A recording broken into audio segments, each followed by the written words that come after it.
Hey guys, Colonel Panic here from Atomic Arcade. We're back with another video. This is my son, Fox McCloud. Say hi, Fox. Hi, Fox. So, we're here today talking about the Ayn Odin Pro. And as you can see, this is going to be a little bit of a different video than we usually post on our YouTube channel. But today we kind of had to bring you into our little gaming area of our basement here. So we can go over a couple of things about the handheld, the new Super Dock, and also the controllers that are going to plug into that Super Dock. So it's not going to be that long of a video because this is a pretty simple kind of thing to talk about, but let's get started.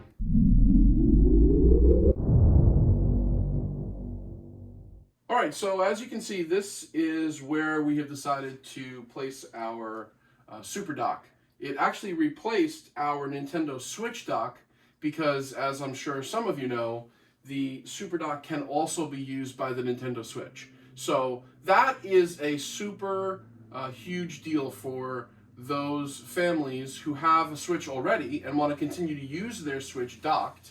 Now, at least with this handheld in the house as well, you can use a single dock to dock both the Switch and also the Ayn Odin. So as you can see, our handheld is set up with our Colonel Panic theme on Arc Browser, which, as you know, we're a huge fan of. Again, if you want the details on this theme and you want me to post it up, just let me know in the comments, and I'll send you a Google Drive link so you can get the entire theme.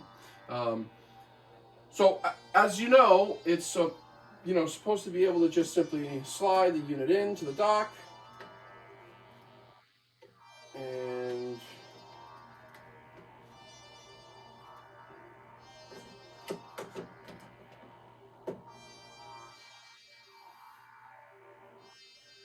now we prefer to have the dock set up without the plastic cover over the front of the Ayn Odin. I think it looks better. I think it's way more appealing.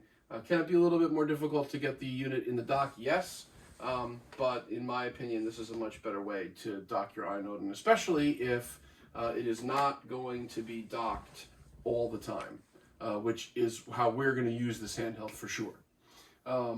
Now, typically, you would have hoped that the unit would have turned on the television automatically after you plug in the Ayn Odin to the dock and it switches into external display mode. But obviously, as you can see here, we do have a TV that's capable of that, but the TV has not yet turned on. So I'm going to ask Fox to go ahead and turn on the TV with the remote control. Now, this is a smart TV, and it has its own smart interface. Again, I would have hoped that the dock would have automatically told the television to switch to HDMI port number 2 and to then start displaying. But as you can see here, we're having some trouble with our Super Dock. What I'm going to do is I'm going to turn the unit off and then turn the unit back on again to see if I can get it to actually display out of the Super Dock. And it doesn't look like we're having a lot of luck here. So obviously, these are the kinds of troubles that we've run into every time we try to use the dock with the Ayn Odin Pro. Oftentimes what we'll have to do is we'll have to exit out, and we'll have to go back in, see if we can get it to switch over to the external display while we're already on HDMI 2. Try and see if we can get it to check the signal. It just doesn't seem to be working. Anything? No. So these are the kinds of issues that we've had with our Super Dock. It just doesn't seem to be working consistently. There's nothing wrong with our television. This has worked many, many times before, and there hasn't been an issue in the past. But for whatever reason, it just doesn't seem to be working at the moment. And in addition to that, now I've gotten my Ayn Odin handheld out of the dock, and the button is not even working because it looks like it was taking some time to identify that the game pads had been connected and disconnected. So I'm having some trouble getting back to the main screen here. And there we go, finally. Let's try this again.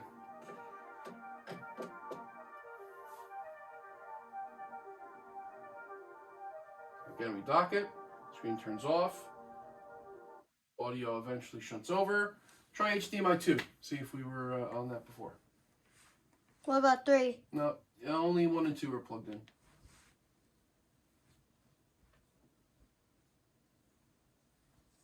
And we still don't get any signal.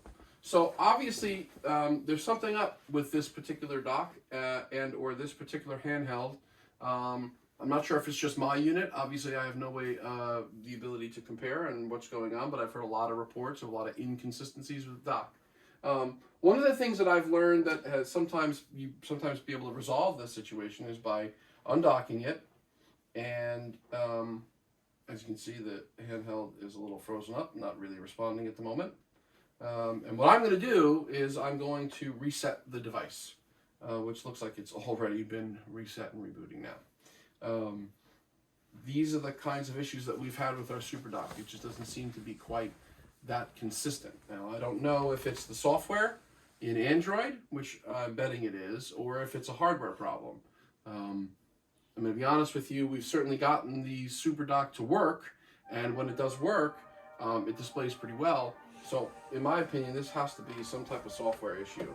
I don't know if it's something with the built-in Android OS, or if it's something with some proprietary applications and setup that Ayn has created on their handheld, but it is unfortunately not as consistent as we'd like it to be.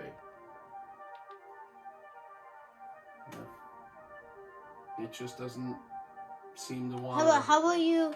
Video, it just doesn't want to display that video out. Change it to HDMI 2. I'm pretty sure it's on HDMI 2. And now, as you can see, we have it plugged in, and it's still displaying the audio. Or rather, it's still playing the audio through the handheld and not through the television and the speakers we have set up on it. So, you know, this is a real-world example of trying to get the Ayn Odin to dock appropriately on a television, and as you can see, we're having a lot of trouble. All right, so we're having a lot of trouble trying to get the Ayn Odin Pro docked on our Super Dock. So just as an example, I have my son's Nintendo Switch. This is a second generation original Nintendo Switch, right? So not the OLED, but the second generation. So he's got some, you know, crazy controllers here. It's, you know, totally his, uses it every day. And as you can see, we're going to plug it right into the dock, and the Switch is going to immediately turn off the screen, start pushing the video out, and it displays perfectly on our television screen. So obviously the dock and the cable and the television is working just fine, but unfortunately the dock itself is just not telling the handheld to output the video, or the handheld software is not outputting the video correctly. All right, so we're going to try again one more time with the Ayn Odin, and to try to connect it to the dock. This time I connected it when it was off. Obviously, putting it in the dock turns the handheld on, and it should turn on the video out and start pushing video signal to our television, but it doesn't. And it just goes right back to playing the audio on the handheld.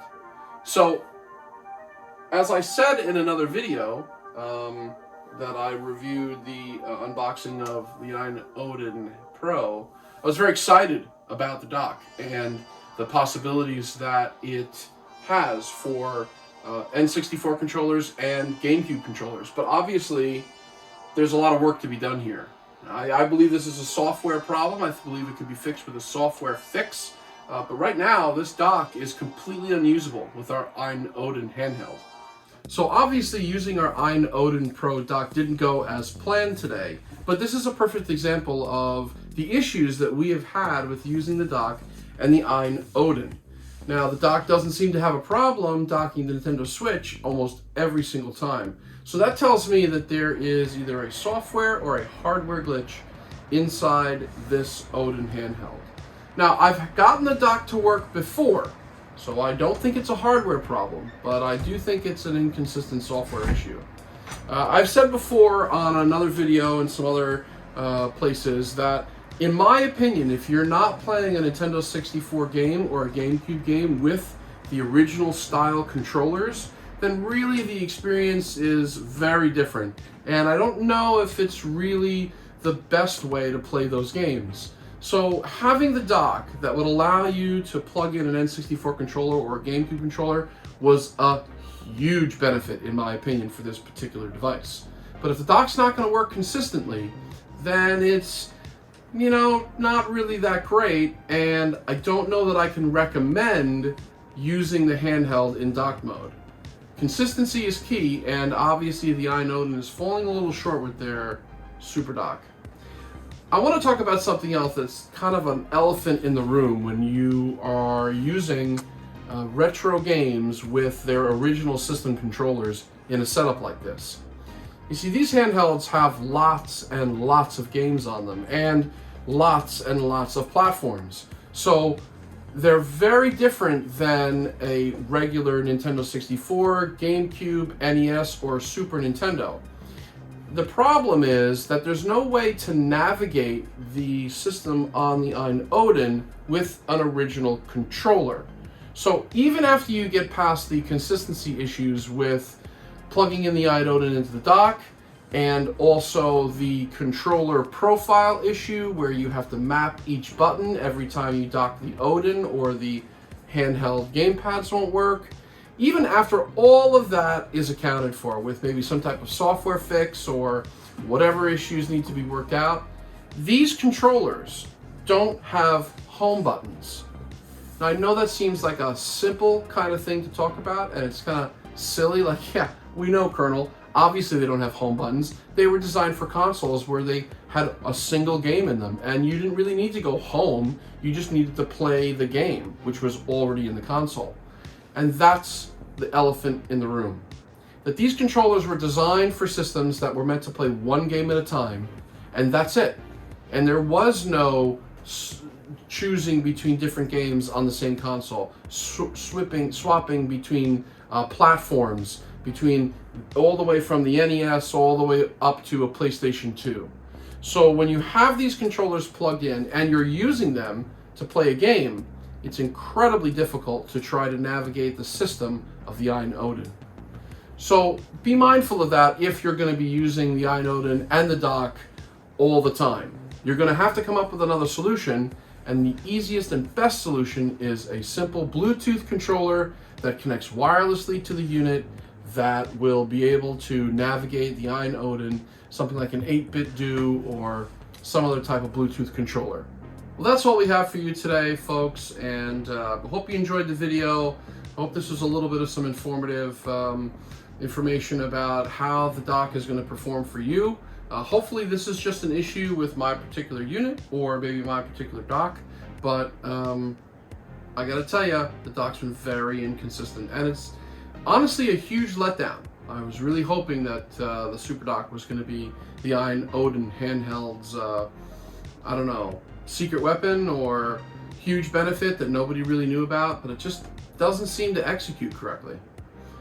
Leave us a comment down below if you have any questions or if you've had any issues like this with your dock, and hope you enjoyed the video. We'll see you on the next one.